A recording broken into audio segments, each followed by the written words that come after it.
so I want to talk to you ladies a little bit about bruising. We have a great blog called The News on the Bruise. What's the link? Somebody say it. FasciaBlaster.com/bruise. FasciaBlaster.com/bruise. It used to be longer than that.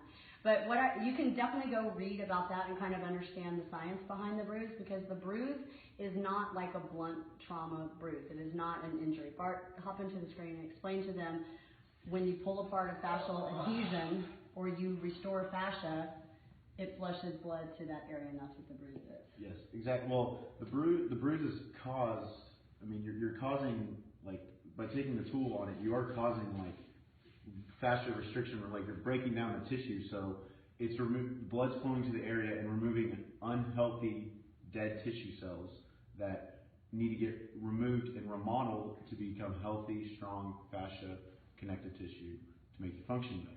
So a lot of you out there are like, I didn't bruise, okay? So you may have healthy tissue at the surface, and the unhealthy tissue is deeper, and you may not find it for a while. So that's kind of why I wanted to start with these bruises right here, because this girl has been blasting for how long? Almost a year. Okay, almost a year. And she went from beyond bound to pretty dimply, right? Yeah. Like a quick phase of dimply, yeah. And then she immediately started training. And then, so we brought out the Mini 2, which has the nuggets on the end, and we went way in on her hamstrings. So you haven't bruised in probably how long? 3 or 4 months. So she hasn't bruised in 3 or 4 months, but because we went in her deepest layers, and we were using an advanced technique because she was here with Bart and I, so it was a really controlled environment, she still had some damage deep down in there. So if you get a bruise that looks like this and it just comes out of nowhere and you've been blasting for 3 or 4 months or longer, a year or 2, it just means that you've hit a new level of... So I'm going to let you tell a little bit of your story. I think this is an interesting pattern, because she showed up like this. And she was so bound that this was numb.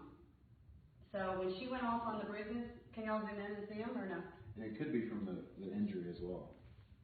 I can't believe how much better that looks today. Insanity. But anyway, let's talk about these bruises, because you didn't even feel this. No, my right leg, I can't feel it, just can't feel it sometimes. Okay, so all of you women out there who ask the question, I didn't even go that hard. It doesn't matter. If your tissue is crappy and there's no neurological connection, you're going to bruise. Why? Because the tissue is really not healthy. So the more and more that she fascia blasts, hate to tell you sisters, the more and more you're going to feel it. But I also want to point out this. See if you can zoom in. Because look, you guys, whenever the blood cannot flow, it backs up. And so her bruising is directly related to these little veins. So all of these veins, I think, are just going to go on away. So we're like actually saving these beautiful legs, as far as not having like a backup of blood flow. Beyond bound people, whether these are at the surface or deep down in, anybody who gets numb, anybody who gets cold, anyone whose feet go to sleep, you have this. It just may not be at the surface. So I'm super happy about that. You're pretty happy about it too. Yeah. And then she has this ACL scar, and we got the FasciaBlaster after it. What was that like? Yeah, awesome. Because I tried it with the regular blaster, but I cannot really. It's kind of hard. Goes over it. Yeah, with the little one, just like. Yes, I think it too, right? And oh yeah, you used the Mini 1, and you got it with the nuggets. But yesterday I had the same collar. It was all one collar, and like right there, see. It's cool, yeah. It's starting to break up. Yep, it's starting to break up. Yeah, it's because it's not keloiding as bad anymore. Because I think the keloid's going to go away. My keloid went completely away. It does go away because on my hip, it gets completely taken back up in the blood flow. So explain keloid. Keloiding is when a scar loudly is when a keloid, to the microphone. It's when a scar kind of grows. So a keloid is in scar tissue. So it's when it gets on over. Your body just starts to throw down some of the scar tissue because of like a wound, a surgery, and it just becomes elevated. It's elevated amount of scar tissue. They've seen it in like tattoos, surgeries. So what you do with the FasciaBlaster is it just kind of breaks up the top and under layer, and the blood flow returns, and it just gets reabsorbed back in the body and drained out in the lymphatic system. So it's a very good way to use the FasciaBlaster now. Okay, so when we look at bruises, a lot of you will have bruises that look like this that sort of linger around for several weeks and they kind of look discolored.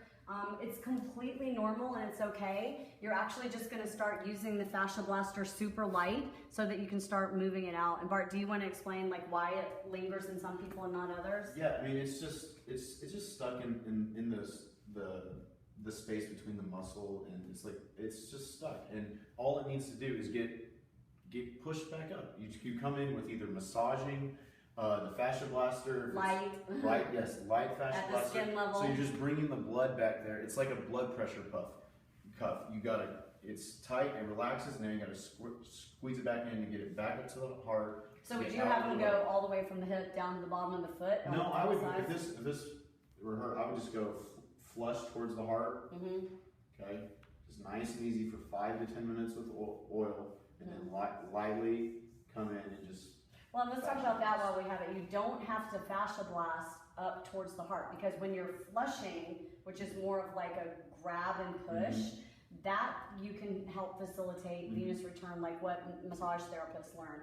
But with the FasciaBlaster, it's stimulating in both directions, so it's fine. Yeah, because you have to go both directions because you get different fibers. And I also like going cross fiber. Yeah. Fascia doesn't work the same way that blood does. I'm sure you guys have heard, like, you got to change directions. You got to keep the body guessing. Really, like it likes. Because you want it to react to that. Yeah. If you're doing the same thing every day, it's kind of like you're exercising. If you do the same thing every day, your body's going to plateau at one point, and you got to change it up to get better results. Same thing with FasciaBlasting. Yeah. So if you have lingerers, you can get rid of them yourself. Yeah. They will go away. They will. You got to blast them. You You don't just stop. But what, like we said, Bart was saying, like with your hands, move some of the fluid out, and then get at the surface level with the claws, and then just fascia blast it really fast. Like I would do it to the whole leg turns red. And that's what's going to move the blood out of there. It's not that it's blood clotting it's only trapped in the tissue. Okay, explain that part. It wants to come out, but I think a lot of times people are afraid if it's a lingering bruise, they know not to blast over bruises. So they go 2 months without blasting that leg, and then you're back to being fascia restricted again. Yeah. And then you're back to square one, except now you have a couple of dark shades there, right? Which looks bad. So if you don't want eternal FasciaBlaster cheetah spots, then you gotta keep the blood moving through there, because it's the blood moving in that moves the blood out.